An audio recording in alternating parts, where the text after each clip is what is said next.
Standard TV.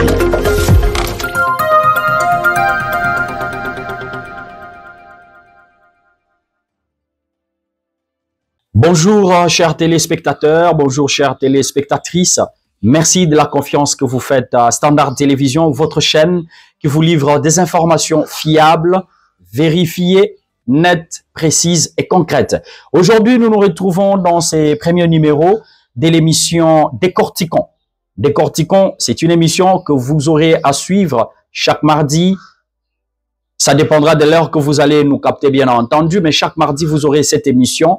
Nous allons bien sûr parler de l'actualité au niveau de la province du Kasaï central, au Grand Kasaï, dans le pays, ainsi que certaines informations sur le plan international. Donc, pour aujourd'hui, dans Décortiquons, nous allons parler bien sûr de la campagne de collecte des fonds lancée au Kasaï central pour les FARDC et les victimes des guerres de l'Est de la RDC. Où en sommes-nous? Qu'est-ce qui est fait? Qu'est-ce qui reste à faire? Nous allons vous donner les détails quant à ça. Et parce que nous parlons bien sûr de cette campagne de collecte des fonds, nous allons revenir sur ces dons incroyables de l'honorable député national Thierry Moulouman Panangila, offert à l'Académie militaire en ce qui concerne bien entendu les efforts de guerre. Et puis, nous parlerons également de la voirie urbaine. Ça fait débat dans la province du Kasaï central. Qu'est-ce que Safrimex a déjà fait concrètement? Il y a même un élément que notre réalisateur principal, Jean-Paul Kassonga, va pouvoir balancer. Vous allez voir les petites réalisations des Safrimex au cours de cette émission, parce que c'est Décortiquons, nous allons en parler. Nous allons revenir également sur le fédéralisme proposé par Olivier Kamitatou, directeur du cabinet du président du parti politique Ensemble pour la République, Moïse Katumbi Tchapoué. Il pense que par rapport à la crise actuelle que notre pays traverse, il faut partir. Il faut bien entendu aller vers le fédéralisme pour répondre à toutes les crises. Il y a eu beaucoup de commentaires quant à ça. Et enfin, procès Bukanga Lonzo, Matata Mpogno était devant la barre hier. Qu'est-ce que vous pouvez retenir?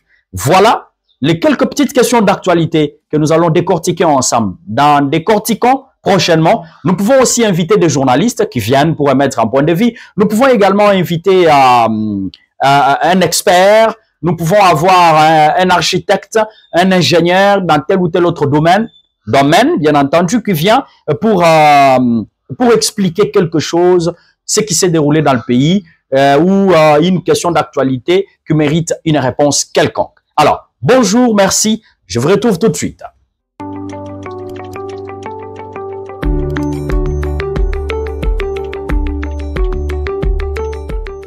Alors, mesdames, messieurs, bonjour. Nous parlons de la campagne de collecte des fonds qui a été lancée ici au Kasaï central depuis le mois de mars. Depuis le mois de mars je vais dire entre le mois de février ou le mois de mars, on aura une précision parce que si nous retrouvons l'élément de la cellule de communication du gouverneur, nous allons balancer cet élément-là. Le gouverneur de province avait lancé cette campagne de collecte des fonds à l'intention des victimes de la guerre de l'Est de la RDC. Cette campagne visait à collecter les fonds. C'est les fils du Kasaï central qui devraient se mobiliser. Chacun devrait donner quelque chose en tenant compte de ses revenus. Et cette campagne a été lancée au bâtiment administratif. On avait mis en place une commission qui devrait faire les suivis parce que la vérité de la chose, c'est que le Kasaï central doit participer dans tous les efforts que la RDC est en train de déployer pour enfin contribuer à cette guerre nous imposée par le Rwanda à travers ce supplétif du M23 AFC. Mais il s'est fait que ça fait plus d'un mois depuis que cette campagne a été lancée. Cette campagne avait un délai d'un mois pratiquement. Rien n'est encore été fait jusque-là. D'après nos caméras, certaines informations révèlent que jusque-là, les Kasaï central n'a mobilisé que 9 000 $. Vous vous imaginez, 9 000 $ avec une vingtaine, non, on parle de 20 ou 30 millions de francs congolais. C'est pas encore avec précision parce que ce matin, avant de monter sur le plateau et tourner cette émission, j'ai eu quelques contacts. J'ai appelé certaines personnes pour en savoir un peu plus parce que nous avons comme l'impression que les Kasaï central ne dépend plus, ne fait pas partie des provinces de la RDC. C'est comme si nous vivons dans ce qu'on appelle vase clos. On est seul, on ne contribue pas au développement de la RDC, on ne contribue pas aux efforts initiés par le chef de l'État. Jusque-là, 9 000 $ environ. Et qu'est-ce qui bloque? Je vais vous choquer. Ce qui bloque, c'est que des députés provinciaux que je respecte, chers élus du peuple, le membre du gouvernement provincial, qui sont d'ailleurs impayés, ça fait 4 mois ou 5 mois, bien entendu, qui ont fait des souscriptions, n'ont pas encore donné l'argent. Voilà pourquoi on est en train de patauger au niveau des 9 000 $ américains. Toute une province comme la nôtre, la province qui devrait être la capitale de ces pays. Et quand on dit, venez, on cotise l'argent, on se limite là, 9 000 $. Les autorités provinciales elles-mêmes n'ont pas encore contribué. Ce geste est une manifestation volontaire des dirigeants qui ne veulent pas contribuer aux efforts de notre pays. Ça, on peut le conclure ainsi. La campagne a été lancée pour 1 mois. D'après nos informations, au jour d'aujourd'hui, on a reporté cette campagne, on a ajouté encore 1 mois, mais aucune communication n'a été faite. Aucune communication n'a été faite. Il semble qu'il y a un ministre ou une ministre qui gère la commission, mais moi je connais juste les membres de la société civile qui font partie de cette équipe dirigeante. Je ne comprends pas pourquoi nous devons toujours continuer à croire que les dirigeants du Kasaï central soutiennent le pouvoir, le régime Tshisekedi. Ça, c'est la question que je me pose. Peut-être dans le décorticon de la semaine prochaine, je vais inviter quelqu'un du gouvernorat ou quelqu'un de la société civile pour qu'on soit éclairé. Qu'est-ce qui bloque actuellement? Pourquoi rien n'a été fait? Pourtant, les églises ont cotisé leur argent. La société civile, les politiciens, les habitants de Kananga et tout. Apparemment, la campagne a été prise avec beaucoup de légèreté. L'autorité provinciale elle-même, qui devrait en principe continuer à mobiliser, continuer à demander à sa population de venir contribuer parce que la situation que l'Est de la RDC connaît en ce moment, nous aussi au Kasaï, nous l'avons connu autrefois et nous avions besoin des appuis pareils. Mais je ne vais pas comparer les deux faits. Qu'est-ce qui fait en sorte qu'on continue à rester sur ces plans? Qu'on continue à croire qu'on a des autorités qui soutiennent le régime Tshisekedi, mais alors qu'en réalité, rien n'est fait. Rien n'est fait, je vous le rappelle. Le 9 000 $, c'était les contributions qui ont été faites le même jour ou quelques jours après. Mais après ça, dites-moi un peu, après ça, les députés provinciaux, chers élus du peuple, vous avez fait des souscriptions, je vous demande d'aller donner cet argent. C'est ça le patriotisme. Les membres du gouvernement qui ne sont pas payés depuis 4 mois. Monsieur le gouverneur, nous vous demandons de payer les membres du gouvernement pour qu'ils libèrent leurs souscriptions. C'est comme ça. C'est comme ça. Comment le Kasaï central peut rester à l'égard de toutes les autres provinces alors qu'il y en a qui se sont battus, il y en a qui ont contribué. Parce que la guerre là, c'est pour la RDC, hein. C'est pas seulement pour Goma et Bukavu. C'est pour la RDC, c'est notre pays. C'est l'intégrité territoriale de notre pays qui est attaquée. Nous devrions tous contribuer. Et la RDC, notre pays, a besoin de la contribution de chacun de nous. Les 9 000 $ ne représentent pas la dimension. Les 9 000 $ ne représentent pas les potentialités que nous avons au Kasaï central.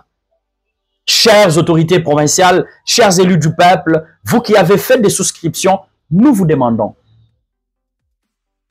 d'aller terminer avec la commission mise en place parce que nous avons besoin qu'on nous fasse des rapports. L'autorité provinciale, je sais que vous avez une cellule de communication incroyable où il y a des amis qui font du boulot impressionnant, mais il y a des petits trucs en fait. Cette campagne, c'est pour la RDC. Je ne vais pas revenir sur ce que vous avez dit récemment, parce que vous pensez qu'au Kasaï central, rien n'est fait, le président n'a rien fait et tout. C'est un autre débat, monsieur le gouverneur. Mais est-ce que vous savez que c'est votre droit de mobiliser, de sensibiliser la population, parce que nous avons besoin que la province du Kasaï central soit citée parmi les provinces qui ont contribué à l'agression dont nous sommes victimes.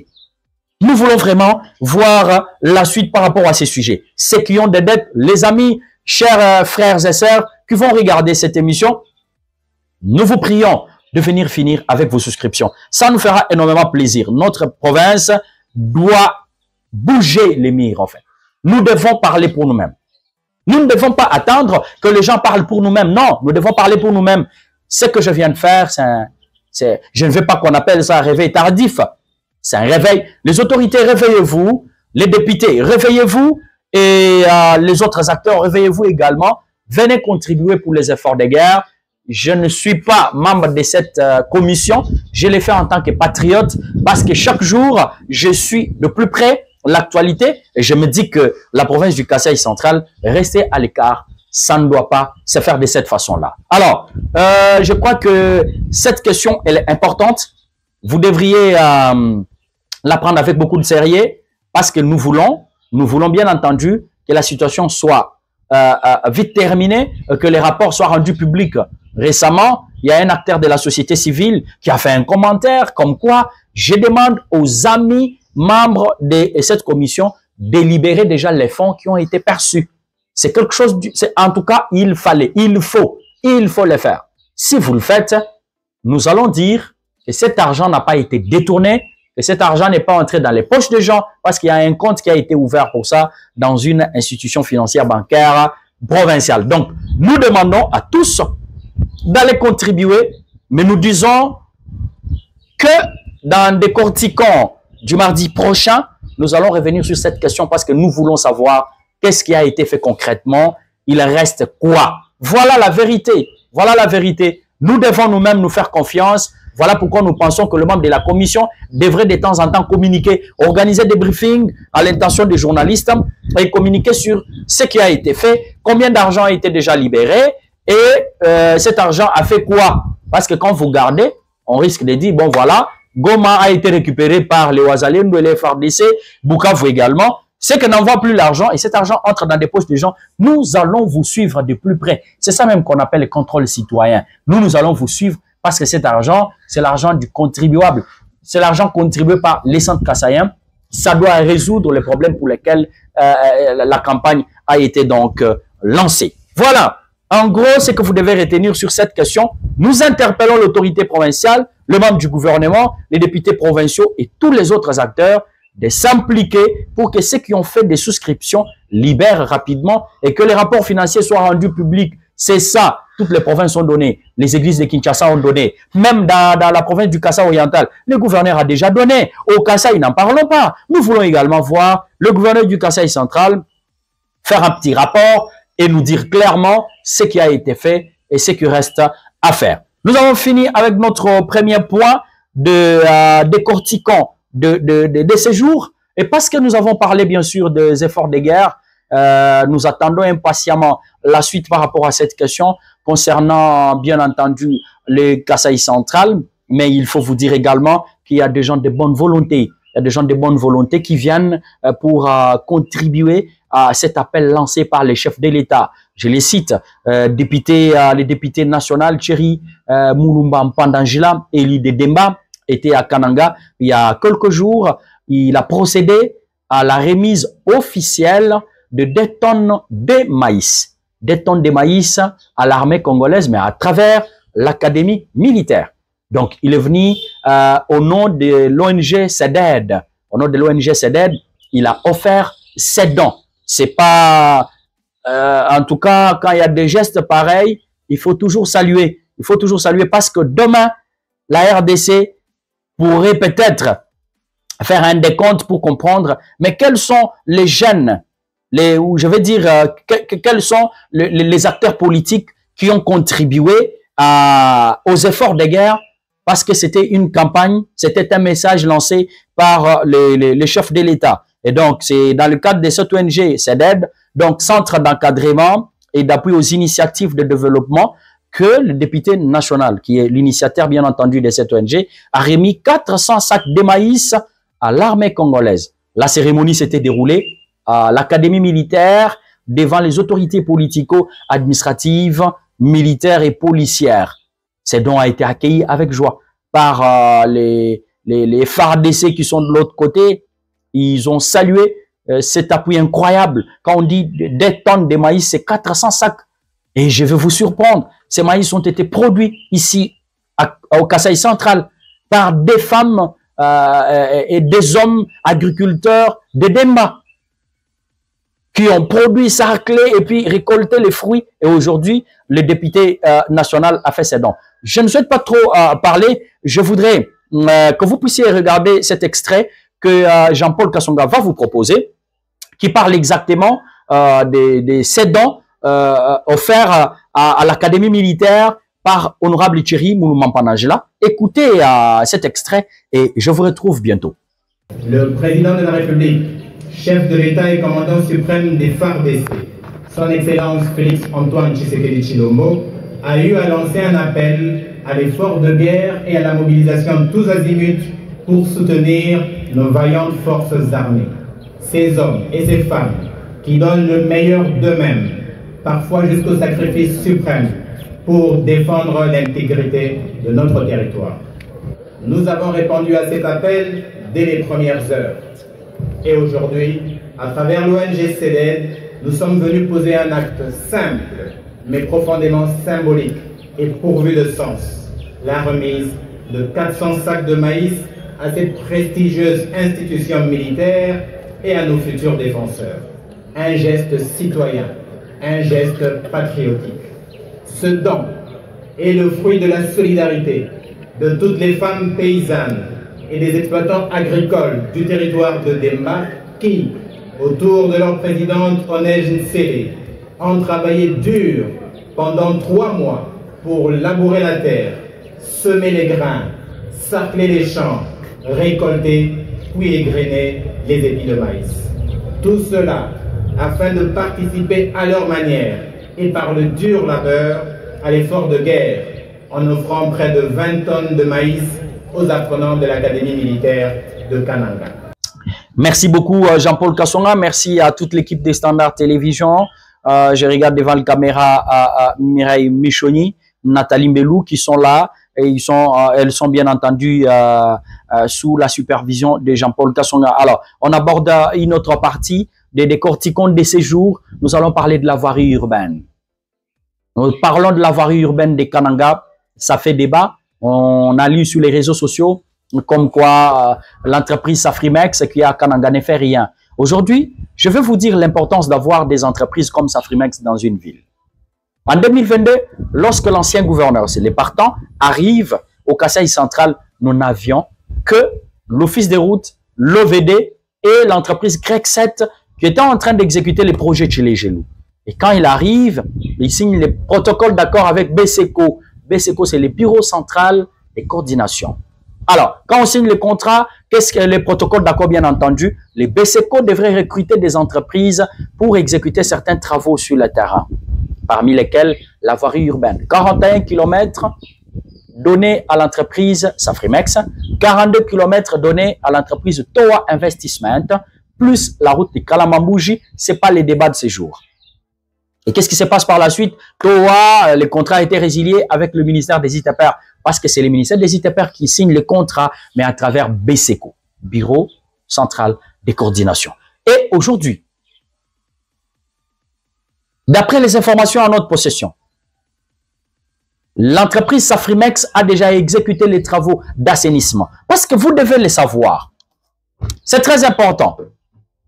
Pour les travaux de la voirie, le premier travaux consiste à faire l'assainissement. L'assainissement, ça veut dire quoi? Construire les caniveaux. Tous les caniveaux que vous voyez sur la ville de Kananga, la plupart, non, la majorité, je vais dire même 90%, ont été construits par Safrimex.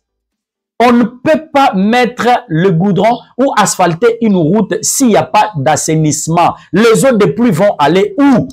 Parce que vous savez que nous sommes dans une zone où il y a beaucoup de pluie. On a combien de mois de la saison sèche? Combien de mois? Et combien de mois de la saison pluvieuse? Voilà pourquoi cette entreprise a commencé par l'assainissement, construire des caniveaux. Le premier projet était de 41 km. C'est le projet qui a commencé à Kamilabi, Ndesha, Katoka, etc. Nganza. Le deuxième projet, c'est 42 km, le centre-ville. Toutes les grandes artères du centre-ville de Kananga sont en plein chantier. Au jour d'aujourd'hui, Safrimex a ouvert des chantiers partout. Je vais vous dire pourquoi l'importance d'avoir une entreprise comme Safrimex. Ça veut dire aujourd'hui, le gouverneur des provinces peut avoir ses moyens. Le gouverneur de province peut avoir ses moyens et il peut facilement inviter Safrimex, lui donner un peu de moyens. Voilà, j'ai besoin que vous puissiez mettre l'asphalte sur cette route. Et ça va être fait pourquoi? Parce que l'entreprise Safrimex a son usine d'asphalte ici, un concasseur sur place, des camions, des tracteurs, des excavatrices et tout ce que vous voulez. Cette entreprise a ses engins sur place. Donc, si au jour d'aujourd'hui, les autorités provinciales ont de moyens, on peut facilement faire la route.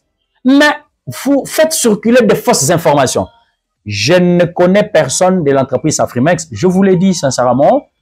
Je suis peut-être consulté quand il y a des reportages. On les tourne comme tout journaliste.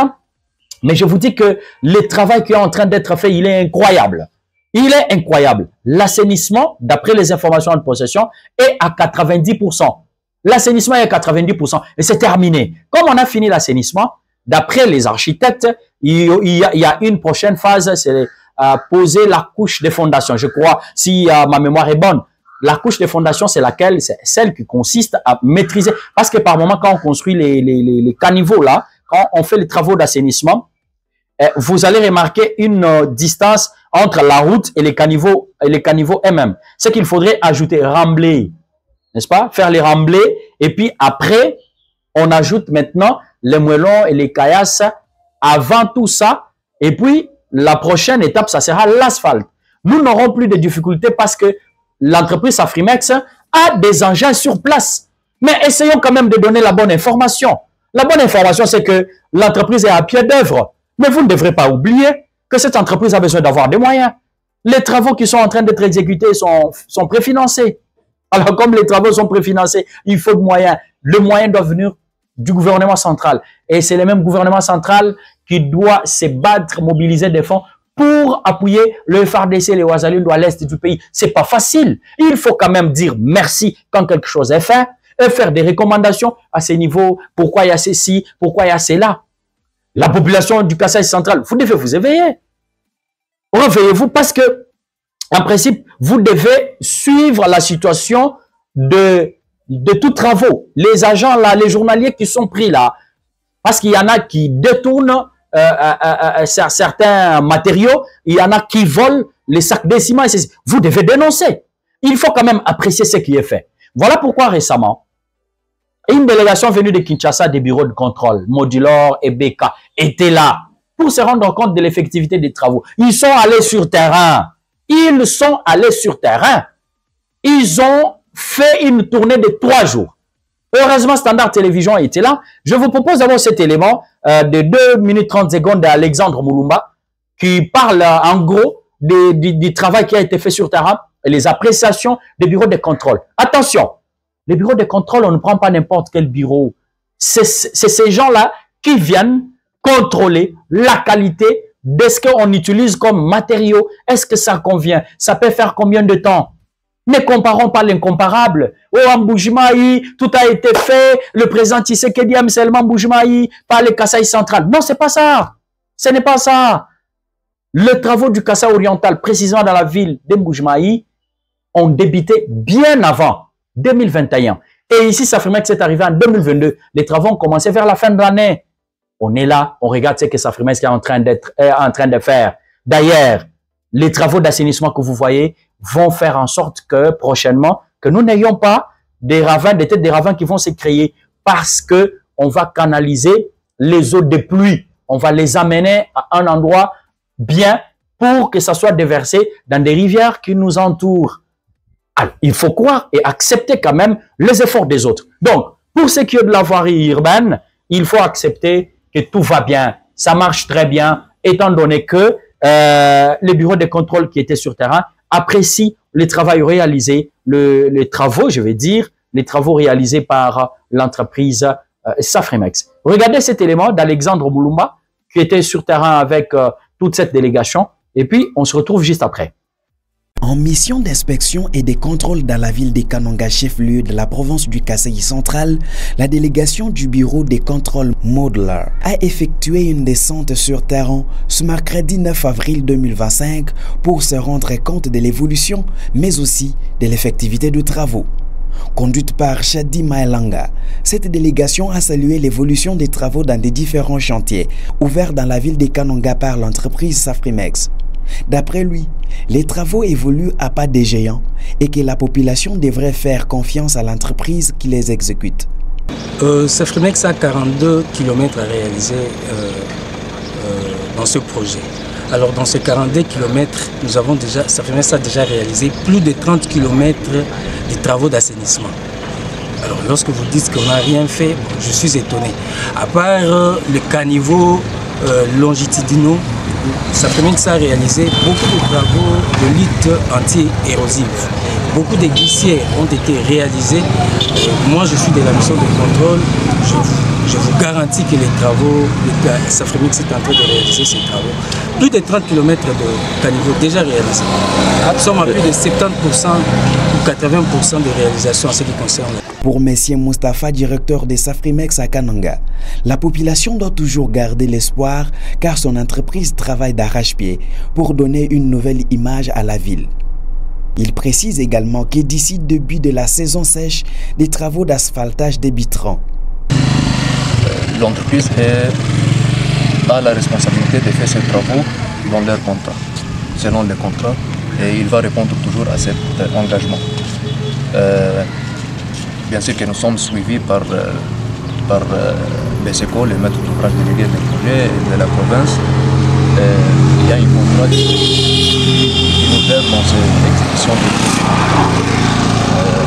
je pense que les écoles peuvent bien répondre selon les contrats sur ça, parce qu'il y a toujours les pénalités qu'on évite dans n'importe quel contrat. L'asphaltage, c'était fait juste, j'avais donné la précision que c'était juste sur cette avenue collège, comme asphaltage, couche d'enrôlement. C'est presque 1 km, 920 mètres. Parmi les chantiers visités, on note les avenues Bakwabi Samba, Kabongo Senda, ainsi que les travaux sur l'avenue Louloua, en pleine centre-ville. Merci beaucoup. Vous avez compris pour ce qui est des Safrimex, c'est ça décortiquons. Nous allons faire chaque mardi, nous vous donnons des informations pour que vous compreniez ce qui se passe concrètement, pour que vous ayez une idée de l'évolution. D'ailleurs, bientôt, nous avons été au Chitmbombo, nous avons réalisé une émission. Bientôt, nous serons sur la route Kalamambouji, sur la nationale numéro 1. Désormais, nous serons devant chaque chantier pour vous faire voir ce qui est fait et ce qui reste à faire. Nous allons entrer en contact avec les dirigeants et puis nous allons vous en parler. Alors, parlons un peu de politique au niveau national pour vous dire que la situation est tendue. La situation qui est tendue, c'est celle de cette appréciation de notre frère Olivier Kamitatou qui a estimé que il faudrait que l'on passe par la République fédérale du Congo. Lui estime que c'est une urgence nationale. C'est ce que Olivier Kamitatou a dit. Et puis ces derniers temps, je vais vous dire, Olivier Kamitatou est devenu presque le porte-parole du président Kabila. Vous savez, lorsque le président Kabila annonce son retour au pays à partir de la partie orientale, c'est Olivier Kamitatou qui l'a dit, qui l'annonce officiellement. Qui est-il devenu? Ce directeur de cabinet, cet ancien président de l'Assemblée nationale. Mais regardez les hommes d'État que nous avons en RDC. Cet homme d'État qui est beaucoup respecté, avec beaucoup de légèreté, il se permet quand même de se passer pour un chargé de communication de Joseph Kabila. Olivier Kamitatou. Comme si cela ne suffisait pas, Olivier Kamitatou nous dit, ben écoutez, moi, je voudrais que nous puissions passer de la République fédérale du Congo. Il considère ça comme une urgence nationale. Regrettable. Mais il a eu de coups sur de différentes parties. Parce que les réactions sont tombées de l'Union sacrée, du FCC, des acteurs politiques ainsi que des acteurs de la société civile. C'est cela en fait.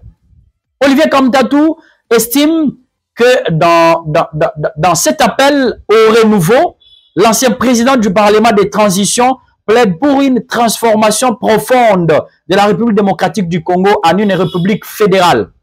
Il pense que le Kasaï, le Grand Kasaï, avec nos 5 provinces par exemple, nous devenons un État fédéral. C'est que nous aurons un chef d'État là-bas. Comme on dirige l'Angleterre, le Canada, etc.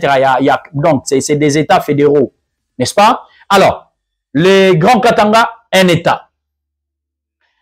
La partie, les Grands Kisangani, le Grand Bandundu, etc. Et maintenant, nous aurons un État fédérateur au niveau de Kinshasa. Mais chaque État doit être autonome. Mais qu'est-ce que les autres acteurs politiques ont dit à ce sujet? Ils estiment que ramener le pays à un État fédéral, c'est balkaniser notre pays. C'est ramener la division.